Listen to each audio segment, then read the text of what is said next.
Date आज 23 मई 2022। ये सब टॉपिक कंप्लीट करेंगे इस क्लास में। फर्स्ट टॉपिक है tour of duty recruitment in army. ये प्रीलिम्स और जीएस पेपर 2 के लिए इंपॉर्टेंट है। रिक्रूटमेंट आप जानते हो, भर्ती करने का ही तरीका है, जैसे यूपीएससी में भर्ती होती है भाई साहब, जिसकी तैयारी कर रहे हो आप, तो ये आर्मी में भर्ती की जाएगी। टूर ऑफ ड्यूटी भर्ती का नाम है रिक्रूटमेंट, टूर ऑफ ड्यूटी। और ये तीनों सर्विस में की जाएगी। स्टार्टिंग आर्मी से की जा रही है। तीन सर्विस हमारी, आर्मी, एयरफोर्स और नेवी, आर्मी में की जाएगी स्टार्टिंग में। टूर ऑफ ड्यूटी का मतलब ये है, ये देखो कम समय की सर्विस होगी, केवल 4 साल की। 4 साल के लिए रिक्रूटमेंट की जाएगी जवान की, सोल्जर की। जैसे अभी भर्ती होती है नॉर्मली, वो भर्ती होती है रिटायरमेंट तक, लगभग 60 ईयर तक वो अपनी सर्विस देता है आर्मी में। और जब 60 साल में रिटायर होता है तो उसको पेंशन देनी पड़ती है गवर्नमेंट को, आजीवन कार, मतलब आजीवन जब तक वो जीवित रहेगा, रिटायरमेंट के बाद पेंशन देनी पड़ती है। लेकिन इसमें पेंशन नहीं देनी पड़ेगी, इसलिए इस रिक्रूटमेंट का ये प्रपोजल रखा था गवर्नमेंट ने, और ये अभी कराया जाएगा आर्मी में।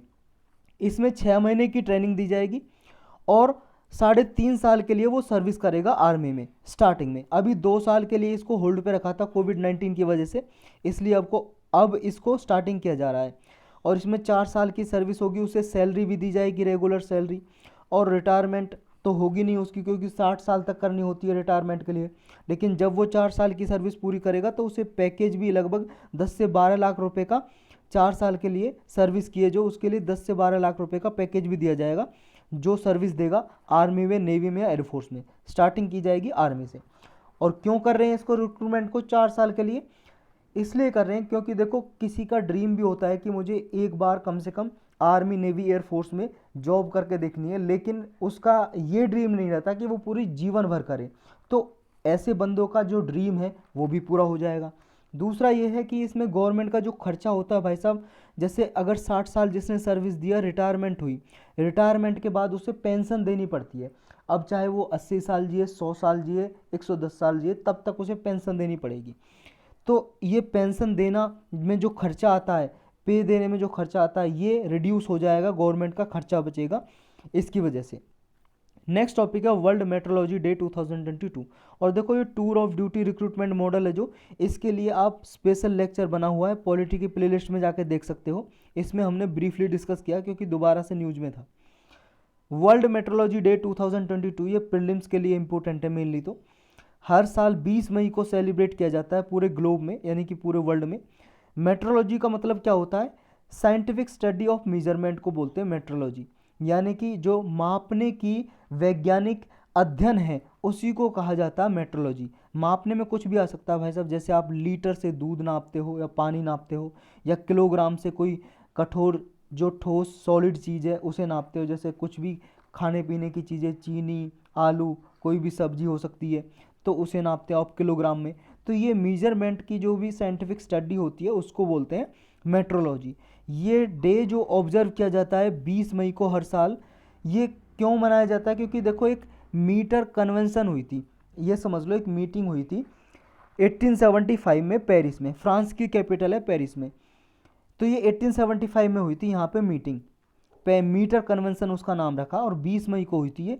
इसी के उपलक्ष्य में, इसकी एनिवर्सरी के वजह से हर साल मनाया जाता है ये metrology day, world metrology day. और इस साल की थीम क्या है? Metrology in the digital era. ये डे है, ऑब्जर्व कौन कौन करता है? 2 ऑर्गेनाइजेशन है, ये इसको ऑर्गेनाइज करती हैं जॉइंटली। एक है OIML और एक है BIPM। OIML का मतलब international organisation of legal metrology, bureau international डैश पॉइंट्स एट मेजर्स, BIPM। ये फ्रेंच में लिखा हुआ है इसलिए इसका ऐसा नाम है, शॉर्टकट में BIPM आप याद रखो। जो मीटर कन्वेंशन है 20 मई 1875 को हुई थी, और 17 नेशन यहाँ पे रिप्रेजेंटेटिव आए थे, 17 नेशन के, पेरिस में, फ्रांस की कैपिटल जो पेरिस में। ये ट्रीटी जो है, मीटर कन्वेंशन बोल लो या इसको ट्रीटी बोल लो, संधि बोल लो, इसने देखो ये एक ऑर्गेनाइजेशन बनाई BIPM, international bureau of weights and measure, ये इंग्लिश में नाम है इसका। और यहाँ पे जो लिखा हुआ था ये फ्रेंच में नाम है इसका, फ्रेंच भाषा में। ये BIPM एक ऑर्गेनाइजेशन बनाई इसने, इंटरनेशनल ब्यूरो बनाया इस ट्रीटी की वजह से। और किसके अंडर काम करता है? 2 ऑर्गेनाइजेशन है जिसके अंडर ये काम करता है, एक CGPM है और एक CIPM है, general conference on weight and measures.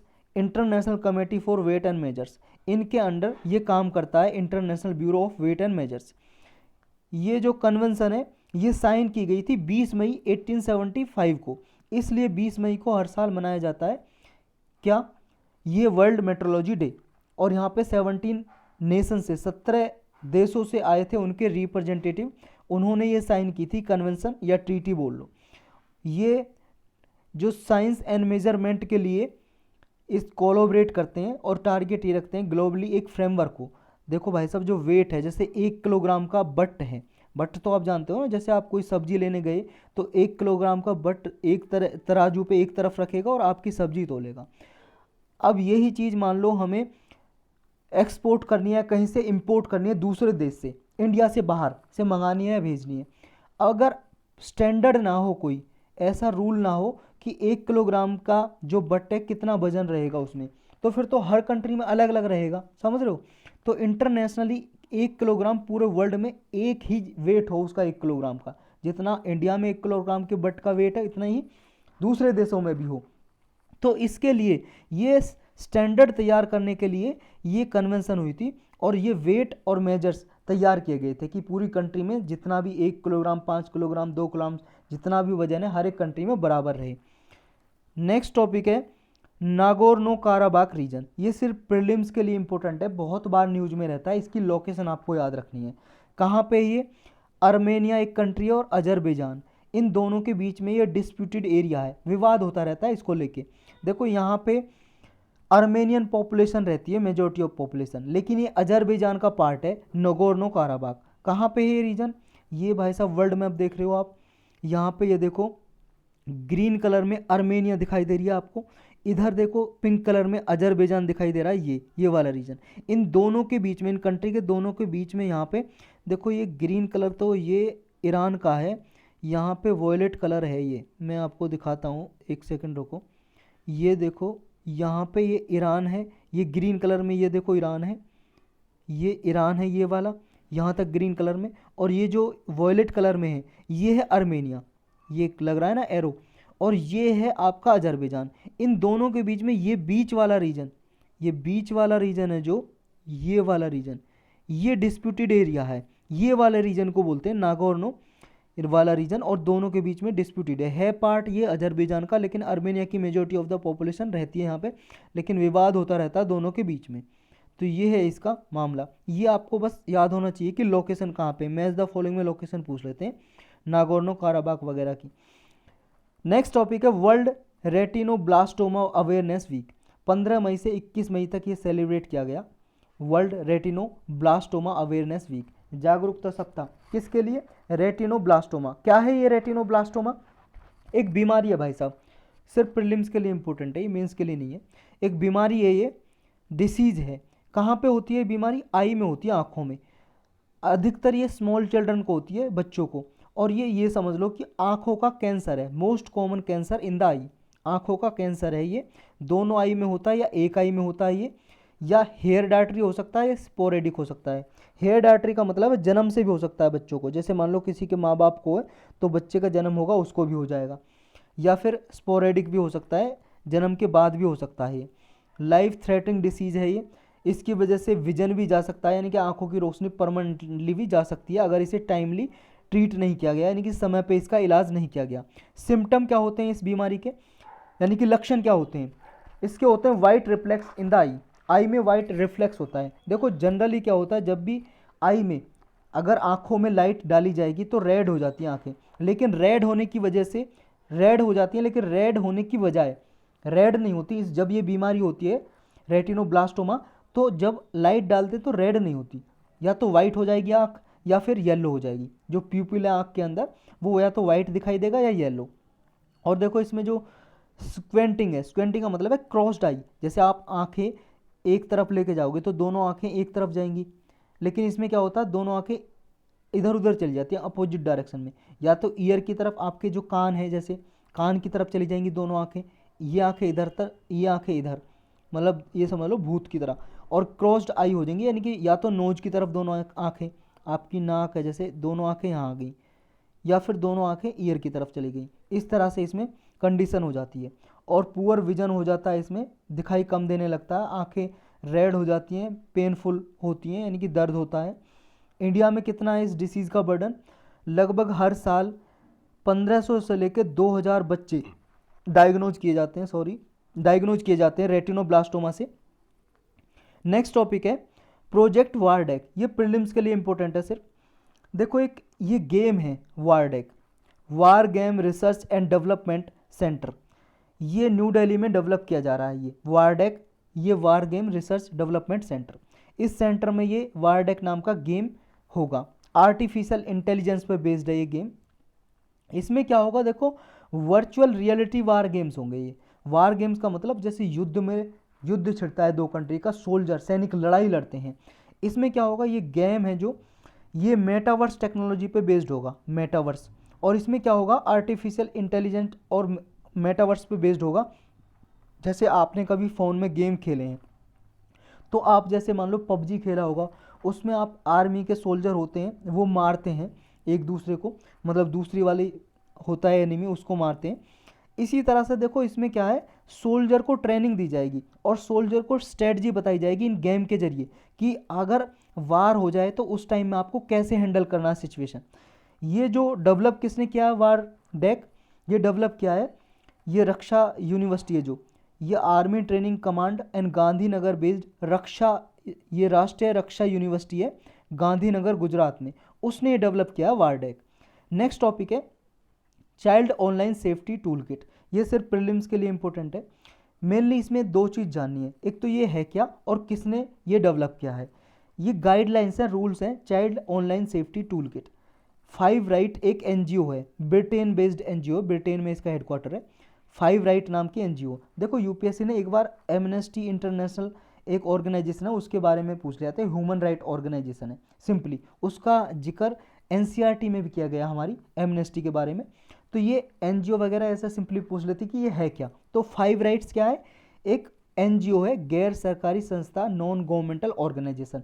इसने ये गाइडलाइंस जारी की हैं कि ऑनलाइन डिजिटल वर्ल्ड में इंटरनेट पे बच्चों को कैसे सेफ और सिक्योर रखा जाए, उसके लिए गाइडलाइंस दी हैं, बस इतना याद रखना है। नेक्स्ट टॉपिक है state of inequality in India report. ये प्रीलिम्स और जीएस पेपर 2 के लिए इंपॉर्टेंट है और 3 के लिए भी। ये रिपोर्ट जारी की है, किसने जारी किया और रिपोर्ट में क्या कहा है, दो चीज़ें याद रखनी है। रिपोर्ट जारी की है जो हमारे प्राइम मिनिस्टर के इकोनॉमिक एडवाइजरी काउंसिल होती है, इसने ये जारी की है state of inequality in India. Inequality आप जानते हो असमानता, हमारे इंडिया में समानता असमानता की क्या स्थिति है, क्या स्टेट है, इसके बारे में रिपोर्ट जारी की है। रिपोर्ट में हाईलाइट किया है, रिपोर्ट में देखो ये कहा है जो टॉप 1% हैं लोग, यानी कि टॉप 1% रिच पर्सन, अमीर लोग, वो हमारे टोटल इनकम देश की 6 से 7% ये कमा रहे हैं। और जो टॉप 10% है वो 1/3 इनकम अर्न करते हैं। हमारे देश में टॉप 10% 1/3 जितनी भी इनकम है वो, जैसे मान लो 100 रुपये तो भाई साहब 33 रुपये टॉप 10% लोग कमा लेते हैं, बाकी के जो है वो 90% लोग कमाते हैं बाकी की। 2019-20 में ये है कि एम्प्लॉयमेंट जो कैटेगरी है उसमें हाईएस्ट परसेंटेज है, सबसे ज़्यादा एम्प्लॉयड पर्सन है सेल्फ एम्प्लॉयड वर्कर है, यानी कि खुद जॉब करते हैं। जैसे मान लो किसी ने कोई ठेला लगा रखा है, किसी का गोलगप्पे बेच रहा है या सब्जियां बेच रहा है, सेल्फ एम्प्लॉयड वर्कर है। या आपने कोई शॉप खोल रखी है, दुकान खोल रखी है किसी चीज़ की, तो वो सेल्फ एम्प्लॉयड वर्कर, ये सबसे ज़्यादा हैं एम्प्लॉयड है जो, जिनको यानी कि रोज़गार मिला हुआ है। दूसरे हैं रेगुलर सैलरीड वर्कर, जो काम करते हैं, रेगुलर सैलरी मिलती है महीने में, फैक्ट्री वगैरह में काम करते हैं, कहीं पे काम करते हैं। तीसरे नंबर पे कैजुअल वर्कर। कैजुअल वर्कर भाई साहब नॉन परमानेंट मेंबर हो गए। और कंट्री का अनएम्प्लॉयमेंट रेट कितना है इस रिपोर्ट के हिसाब से, 2019-20 में 4.8% था। और हमारे देश में वर्कर कितने जो काम करते हैं, वर्कर पॉपुलेशन रेशो बोल लो या टोटल वर्कर, 46.8% है। ये डेटा आपको याद होना चाहिए, मेंस में लिखने के लिए काम आता है। इनइक्वलिटी के रिगार्डिंग आ जाए तो ये डेटा लिख सकते हो कि इस रिपोर्ट के अकॉर्डिंग 1% 6 से 7% टोटल इनकम अर्न करते हैं, टॉप 10% 1/3 इनकम अर्न करते हैं। और ये वर्कर टू पॉपुलेशन रेशो है 46.8% और अनएम्प्लॉयमेंट रेट 4.8%। और सबसे ज़्यादा जो एम्प्लॉयड है सेल्फ एम्प्लॉयड, फिर रेगुलर सैलरीड वर्कर, और फिर हैं आपके कैजुअल वर्कर। और इसमें ये फोकस किया गया है कि इसमें रिपोर्ट में ये बताया गया कि हेल्थ इंफ्रास्ट्रक्चर पे अच्छा खासा डेवलपमेंट हुआ है, इसकी कैपेसिटी इंक्रीज हुई है, लेकिन अभी रूरल एरियाज़ में इंक्रीज करना बाकी है, इम्प्रूवमेंट करना बाकी है, रूरल एरिया मतलब ग्रामीण क्षेत्र में। नेक्स्ट टॉपिक है right to feed stray dogs. Prelims और जीएस पेपर 2 के लिए इंपॉर्टेंट है। इसमें यह जानना है कि सुप्रीम कोर्ट का एक जजमेंट आया, इससे पहले दिल्ली हाई कोर्ट का एक जजमेंट था। दिल्ली हाई कोर्ट ने ये कहा था कि जो स्ट्रे डॉग होते हैं, स्ट्रे का मतलब होता है भटकते हुए, और डॉग आप जानते हो कुत्ते, जो भटकते हैं गली में कुत्ते, उनका भी अधिकार है कि उनको लोग खाना दें। तो ये बोला था दिल्ली हाई कोर्ट ने एक अपने जजमेंट में। कौन सा जजमेंट है वो जानेंगे लास्ट में। दिल्ली हाई कोर्ट ने कहा था कि जो स्ट्रे डॉग है उनके पास राइट टू फूड है, यानी कि खाने का अधिकार, पानी पीने का अधिकार है। और सिटीजन है, जो हमारे नागरिक हैं, उनको भी अधिकार है कि उनको खाना खिलाएं, राइट टू फीड देम, उनको खाना खिलाएं।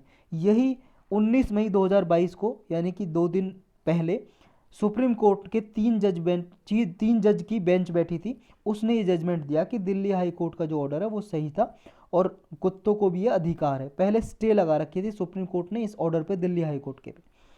तो अब ये कहा है कि जो भी मान लो प्राइवेट ड्राइववेज हैं या पोर्चेज एंड स्पोर्ट्स हैं, वहाँ पे रेजिडेंट वेलफेयर एसोसिएशन होती है दिल्ली में। अधिकतर ये देखा जाता है कि जो लोकल पुलिस है या कोई ये इंश्योर करे कि उनको केयर दी जाए डॉग को भी। और जो डॉग फीडर हैं, कम्युनिटी ऐसी जो केयर करते हैं या केयर नहीं करते हैं, या बहुत से ऐसे हैं कि जो कुत्तों को खाना खिलाते हैं, उन उन उनसे मतलब कुछ नफ़रत करने लगते हैं लोग। तो इनको लेके ये जजमेंट दिया। देखो भाई साहब, एक तो पर्सन ये है, ए पर्सन, ये कुत्तों को खाना खिला रहा है, लेकिन कुछ पर्सन ऐसे हैं कि ये जो भटकते हुए डॉग होते हैं, कुत्ते गली के, कुछ लोगों को डर लगता है इनसे, इनसे डर लगता है। और ये डर लगेगा भी भाई साहब, भौंकते काफ़ी हैं, जैसे बंदा निकलेगा गली से, तो ये चाहते हैं कि ये कुत्ते ना रहें गली में, लेकिन कुछ लोग चाहते हैं इनको फीड करते हैं, खाना देते हैं। इन दोनों के बीच में झड़प होती रहती है, समझ रहे हो, नफरत होती रहती है, जो खाना खिलाते हैं और जो इनसे डरते हैं। यानी कि who feel scared, intimidated by animals, और those people who feed them, जो डॉग लवर हैं, जो कुत्तों को प्यार करते हैं, स्टे डॉग। तो इनमें झड़प होती रहती है। इसको लेके ये जजमेंट दिया है कि कुत्तों को भी अधिकार है उन्हें खाना पानी मिले। तो ये दोनों साइड हैं, दोनों साइड ही लेके इनसेंसिटिव और इनकंसिडरेट हैं आपस में। दिल्ली हाई कोर्ट का जो 2021 का ऑर्डर था, ये जजमेंट था एक, जजमेंट का नाम है doctor Maya D Chawlani versus Radha Mittal and others 2021। इस केस में कहा था दिल्ली हाई कोर्ट की एक सिंगल जज की बेंच बैठी थी, यानी कि एक जज ने दिया था ये कि कुत्तों को भी अधिकार है, एनिमल्स को भी अधिकार है, पशुओं को भी अधिकार है कि उनको ट्रीट की जाए कंपेशन के द्वारा, दया, रेस्पेक्ट, डिग्निटी, उनको भी अधिकार है कि ये दया, सम्मान और निष्ठा उन्हें भी दी जाए और उनको प्रोटेक्शन दी जाए। हर एक सिटीजन है हमारा नागरिक, चाहे गवर्नमेंटल ऑर्गेनाइजेशन है या नॉन गवर्नमेंटल ऑर्गेनाइजेशन है, इन सबको ये कंपेशन, रेस्पेक्ट, डिग्निटी देनी चाहिए कुत्तों को। ये ऐसा कहा था दिल्ली हाई कोर्ट ने। अब देखो, इस कोर्ट के बाद अगर यूपीएससी क्वेश्चन पूछ ले कि क्या कुत्तों को भी अधिकार है, राइट, देखो फंडामेंटल राइट नहीं है, फंडामेंटल राइट नहीं बोला है, ये याद रखना, मौलिक अधिकार नहीं बोला, फंडामेंटल राइट अलग हो गई। लेकिन हाँ, इन्हें भी राइट है, पशुओं का एनिमल राइट है कि उन्हें फीड किया जाए, खाना दिया जाए, स्टे डॉग को भी। नेक्स्ट टॉपिक है आरबीआई ट्रांसफर टू गवर्नमेंट। ये प्रीलिम्स के लिए तो इम्पोर्टेंट है ही, मेंस के लिए, जीएस पेपर 3 के लिए भी इम्पोर्टेंट है। आरबीआई ने अभी गवर्नमेंट को 30,307 करोड़ रुपए दिए, क्योंकि आरबीआई के पास सरप्लस थे। देखो आरबीआई क्या करती है, आरबीआई के पास पैसे होते हैं भाई साहब, रुपये होते हैं, मनी होती है, लेकिन जब सरप्लस होता है, ज़्यादा होता है, तो वो गवर्नमेंट को दे देती है। लेकिन आरबीआई ये ध्यान रखती है कि वो कंटिजेंसी रिस्क बफर 5.5% तक अपने पास रखे बैलेंस शीट का। देखो जितना भी बैलेंस शीट में उसके पास रिकॉर्ड होगा, इतने मनी है, उसके बैलेंस शीट में जितना भी है असेट लायबिलिटी, उसका 5.5% कंटिजेंसी रिस्क बफर की तरह अपने एक अकाउंट में रखे आरबीआई अपने पास 5.5%। उसको रखने के बाद, इतना मनी रखने के बाद बाकी का जो सरप्लस है वो गवर्नमेंट को ट्रांसफ़र कर देती है आरबीआई। ये बिमल जालान कमेटी बैठी थी, उसकी रिकमेंडेशन के हिसाब से ही आरबीआई मेंटेन करके रखती है कंटेंजेंसी रिस्क बफर कम से कम मिनिमम हो 5.5%। याद रखना मिनिमम, कम से कम। अगर यहाँ पे यूपीएससी कहती थी कि maximum 5.5% contingency risk buffer maintain करके रखती है आरबीआई, तो गलत हो जाएगा। यानी कि ज़्यादा से ज़्यादा इतना रख सकती है तो गलत हो जाएगा। कम से कम रख सकती है, 5.5% कम से कम रखना ही होता है, इससे ज़्यादा भी रख सकती है चाहे तो। और जो सरप्लस पैसा होता है उसे ट्रांसफ़र कर देती है गवर्नमेंट के पास। पिछले साल जो ट्रांसफ़र किया था वो लगभग 99,126 करोड़ था, इतने रुपीज़। लेकिन इस साल कितना किया, सिर्फ 30,000 करोड़। पढ़ा ना हमने ऊपर, 30,000 करोड़। नेक्स्ट टॉपिक है वर्ल्ड बी डे, विश्व मधुमक्खी दिवस। ये सिर्फ प्रीलिम्स के लिए इम्पोर्टेंट है और जीएस पेपर 3 के लिए भी इम्पोर्टेंट है, एग्रीकल्चर में मेंस के लिए। वर्ल्ड बी डे सेलिब्रेट किया जाता है हर साल। इस साल जो थीम थी, bee engaged celebrating the diversity of bees and beekeeping system, ये थीम थी। वैसे थीम याद करने की ज़रूरत है नहीं। हर साल 20 मई को सेलिब्रेट किया जाता है वर्ल्ड बी डे। ये कब से मनाया जा रहा है और किस उपलक्ष्य में मनाया जाता है? देखो, ये एंटोन जानसा एक आदमी थे भाई साहब, इन्होंने बी कीपिंग स्टार्ट की थी। बी कीपिंग का मतलब देखो, मधुमक्खी जो होती हैं अपने आप कहीं पे भी बैठ जाती हैं, शहद बनाती हैं और उसको शहद को निकाल लेते हैं कोई भी भाई साहब कहीं पे भी। ये होता है नेचुरल प्रोसेस। लेकिन बी कीपिंग का प्रोसेस हो गया, जैसे मान लो कि यहाँ पे किसान है या कोई भी मधुमक्खी पालन कर रहा है, मधुमक्खी को पाल रहा है, यहाँ पे डिब्बे रख लिए मधुमक्खी पालने के, उनमें मधुमक्खी बैठी है, फिर शहद निकाल लेगा। तो ये पहले starting man made starting beekeeping की स्टार्टिंग की थी एंटोन जानसा ने, और इनका जन्म होता है 1734 को। अब इन्होंने पायनियर किए, इन्हीं के उपलक्ष्य में ये बी कीपिंग जो डे है, वर्ल्ड बी डे मनाया जाता है। इंटरनेशनल डे है कि हमारे जीवन में मधुमक्खी का रोल क्या है, ये अवेयर फैलाने के लिए सेलिब्रेट किया जाता है ये international day, world bee day. और इसका इकोसिस्टम में पॉलिनेटर की तरह क्या रोल है? देखो, इकोसिस्टम में जो मधुमक्खी है, बी है, वो पॉलिनेटर का काम करती है। पॉलिनेटर का मतलब है पॉलिनेशन करती है। पॉलिनेशन क्या है? जैसे भाई साहब ये पेड़ लगा हुआ है, ये पेड़ में भी फ्लावर है, कुछ है, फूल है, उसमें भी देखो मेल फीमेल होते हैं। मेल फीमेल का मिलन कौन कराते हैं? ये पॉलिनेटर कराते हैं। जैसे मधुमक्खी हो गया, मक्खी हो गया, मच्छर हो गया, तो ये हैं जो ऐसे इंसेक्ट वगैरह ये लेके जाते हैं, पॉलिनेशन कराते हैं, तो इनका रोल है। अगर ये पॉलिनेशन नहीं कराएंगे तो भाई साहब फूल पेड़ पौधे उगेंगे नहीं, उनमें फल नहीं लगेंगे। जो यूएन मेंबर स्टेट्स हैं उन्होंने अप्रूवल दी थी, स्लोवेनिया ने प्रपोजल दिया था ये 20 मई को हर साल वर्ल्ड बी डे के रूप में सेलिब्रेट किया जाए। ये दिसंबर 2017 से सेलिब्रेट किया जा रहा है वर्ल्ड बी डे, दिसंबर 2017 से। और किसने दी थी प्रपोजल, किसने दिया था यूनाइटेड नेशन को कि हर साल बी डे मनाया जाए? स्लोवेनिया। स्लोवेनिया एक कंट्री है भाई साहब। कहाँ पे है स्लोवेनिया, ये देख सकते हो आप यहाँ पे। स्लोवेनिया कहाँ पे गया, आप देख लेना। स्लोवेनिया इसमें दिखाई नहीं दे रहा है, स्लोवेनिया। अच्छा, यहाँ पे नंबर लिखा होगा कहीं पे, ये देखो 5 नंबर लिखा है यहाँ पे, उस पर 5 नंबर लिखा होगा यहाँ पे, देखो 5 नंबर ढूंढो कहाँ पे है। इसमें भाई साहब कहीं नहीं दिखाई दे रहा 5 नंबर।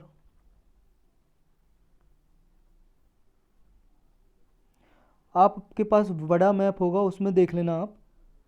4 दिखाई, ये रहा 5 नंबर भाई साहब, यूरोपियन कंट्री है। यहाँ पे देखो आप, ये और बड़ा कर लेता हूँ मैं इसको, ये देखो ये वाला पार्ट दिखाई दे रहा है। अरे कहाँ गया, ये देखो यहाँ पे ये फ्रांस दिखाई दे रहा है आपको, फ्रांस दिखाई दे रहा है। फ्रांस के पास देखो ये यहाँ पे इटली दिखाई दे रहा है, ये वॉलेट कलर का। यहाँ पे देखो ये 5 नंबर, ये है स्लोवेनिया, यूरोपियन कंट्री। इस कंट्री ने, ये 5 नंबर लिखा हुआ है, इस कंट्री ने सजेशन दिया था कि 20 मई को हर साल वर्ल्ड बी डे के रूप में सेलिब्रेट किया जाए, मनाया जाए। तो यूनाइटेड नेशन ने इसकी बात मानी, इसी के प्रपोजल को ये डिक्लेयर कर दिया कि 20 मई को हर साल मनाया जाएगा। दिसंबर 2017 में डिक्लेयर किया था और 2018 से सेलिब्रेट किया जाने लगा वर्ल्ड बी डे। इंडिया में बी कीपिंग का क्या होता है? देखो, इंडिया में एक मिशन चलाया हुआ है, national beekeeping and honey mission. इसका टारगेट ये है, इसमें एस्टेब्लिश करना है 5 बिग रीजनल, 100 स्मॉल हनी और other bee product testing laboratory, ये लेबोरेटरी एस्टेब्लिश करनी है इसमें। और इनमें से देखो 3 world class state of the art laboratories set up कर चुके हैं हमारे इंडिया में, जो बी कीपिंग को प्रमोट करती है इंडिया में। गवर्नमेंट ऑफ इंडिया इस प्रोसेसिंग यूनिट के लिए असिस्टेंस भी प्रोवाइड करती है। और हमारे इंडिया में हनी का जो प्रोडक्शन है वो कितना होता है, शहद कितना होता है हर साल, हमारी कंट्री में 1.25 लाख मैट्रिक टन से ज़्यादा हनी होता है, और उसमें से हम 60,000 मैट्रिक टन एक्सपोर्ट कर देते हैं, दूसरे देशों को बेच देते हैं। ये नेचुरल हनी है, तो ये याद रखना कितना हनी हमारे इंडिया में प्रोडक्शन होता है और कितना हम बेचते हैं बाहर देशों में। नेक्स्ट टॉपिक है प्रिंसेस बन्नू पानदेई। ये हैं भाई साहब रानी बन्नू पानदेई, ये आप देख सकते हो इमेज में, ये इनकी मूर्ति बनी हुई है, ये फ्रांस में बनी हुई है। ये हमारे अनुराग ठाकुर जी, ये यूनियन मिनिस्टर है। ये फ्रांस का जो कैंस फेस्टिवल चल रहा है ना, कैंस फिल्म फेस्टिवल, कई बार न्यूज़ डिस्कस किया हमने कैंस फिल्म फेस्टिवल, तो वहाँ पे गए हैं ये। और इधर ये बन्नू बाई की जो मूर्ति बनी हुई है यहाँ पे एक जगह है, वहाँ पे भी इन्होंने विजिट किया। तो ये ऑफिशियल विजिट थी इनकी कैंस फिल्म फेस्टिवल फ्रांस में, यूनियन मिनिस्टर गए अनुराग ठाकुर जी। इन्होंने एक सेंट ट्रोपेज नाम की जगह है फ्रांस में, वहाँ पे अलार्ड स्क्वायर नाम का ये बिल्डिंग है, वहाँ पे भी गए, इन्होंने ट्राइब्यूट पेड किया। यहाँ पे महाराजा रंजीत सिंह के, ये महाराजा रंजीत सिंह की मूर्ति भी बनी हुई है यहाँ पे, उनको ट्राइब्यूट पेड किया। और यहाँ पे देखो ये जीन फ्रांकोइस अलार्ड, इनकी भी यहाँ पे मूर्ति बनी हुई है। और ये देखो जो महाराजा रंजीत सिंह थे पंजाब के महाराजा, उनके आर्मी जनरल थे, आर्मी में जनरल थे ये जीन फ्रांकोइस अलार्ड, फ्रांस के थे ये, फ्रांस के। ये क्यों गए थे यहाँ पे डिस्कस करेंगे पूरी स्टोरी, ये फ्रांस से इंडिया में कैसे आए जीन फ्रांकोइस अलार्ड, ये भी डिस्कस करेंगे। और इनकी ही पत्नी थी प्रिंसेस बन्नू पानदेई, और ये इंडिया से थी, हिमाचल प्रदेश से, बन्नू पानदेई। तो कैसे इनकी शादी हुई, कैसे इनको लव हुआ, प्रेम हुआ, पूरी कहानी डिस्कस करेंगे। जो सेंट ट्रोपेज नाम की जगह है, ये मिलिट्री स्ट्रॉन्ग होल्ड हुआ करता था कभी 20th सेंचुरी में, और ये फिशिंग विलेज हुआ करता था, यहाँ पे फिशिंग होती थी, मछली उत्पादन होता था सेंट ट्रोपेज नाम की जगह में। और जब वर्ल्ड वार 2 हुआ था, उसमें एक ऑपरेशन ड्रैगन चला गया था वर्ल्ड वार 2 के दौरान, तब इसको लिबरेट किया गया था, यानी कि आज़ाद किया गया था इस विलेज को, सेंट ट्रोपेज नाम के विलेज को। और देखो यहाँ पे सेंट ट्रोपेज है जो हिस्टोरिकल कलेक्शन है इसका हिमाचल प्रदेश से, क्योंकि जो जीन फ्रांकोइस अलार्ड हैं, ये देखो इनका जन्म तो होता है सेंट ट्रोपेज में, जो फ्रांस की ये जगह है सेंट ट्रोपेज, यहाँ पे इनका जन्म होता है सेंट मतलब जीन फ्रांकोइस अलार्ड का जन्म होता है सेंट ट्रोपेज में, फ्रांस में है जो वो। और इन्होंने जो नेपोलियन आर्मी में, इन्होंने आर्मी में सोल्जर थे ये नेपोलियन आर्मी में, और इन्होंने बैटल ऑफ वाटरलू की भी लड़ाई लड़ी थी। बैटल ऑफ वाटरलू हुई थी नेपोलियन के टाइम में, नेपोलियन ने लड़ाई लड़ी थी, ये पढ़ा होगा आपने वर्ल्ड हिस्ट्री की एनसीईआरटी में, नेपोलियन फ्रांस के किंग हुआ करते थे। तो फिर इन्हें देखो यहाँ से देश निकाला दे दिए गए, नेपोलियन का जब डाउनफॉल हो गया था, यानी कि नेपोलियन का जब डाउनफॉल हुआ उसके बाद ये आ गए इंडिया में, ये जनरल जीन फ्रांकोइस अलार्ड, और इसमें भी जनरल ही थे नेपोलियन की आर्मी में। तो महाराजा रंजीत सिंह ने अपनी आर्मी में इनको जनरल की पोस्ट दे दी। तो महाराजा रंजीत सिंह जो पंजाब के थे, तो उनकी आर्मी में थे फिर ये जीन फ्रांकोइस अलार्ड। फिर ये जब यहाँ पे थे तो इन्हें प्रेम हो गया जो हिमाचल की रानी थी, भाई साहब हिमाचल प्रदेश के चंबा में इनका जन्म होता है, रानी बन्नू पानदेई, इनसे इनको प्यार हो जाता है, प्रेम हो जाता है, और फिर ये शादी कर लेते हैं इनसे। जब इनकी मैरिड हो जाती है, 7 बच्चे होते हैं भाई साहब इनको। फिर इनकी फैमिली वापस 1835 में सेंट ट्रोपेज में चले जाते हैं, यानी कि फ्रांस में वापस लौट गए जीन फ्रांकोइस अलार्ड अपनी पत्नी को लेके, रानी बन्नू पानदेई को। और रानी पन्नूदेई के उपलक्ष्य में इन्होंने यहाँ पे ये बिल्डिंग बनाई, जिसे पानदेई पालाइस के नाम से भी जानते हैं, यहाँ पे अपने पत्नी के लिए प्रेम दिखाने के लिए, जैसे ताजमहल बनाया था ना भाई साहब शाहजहाँ ने मुमताज़ के लिए, इसी तरह से इन्होंने अपना प्रेम दिखाने के लिए वाइफ के लिए बिल्डिंग बनवाई यहाँ पे, तो इसलिए ये फेमस है। तो यही थे आज के टॉपिक बस।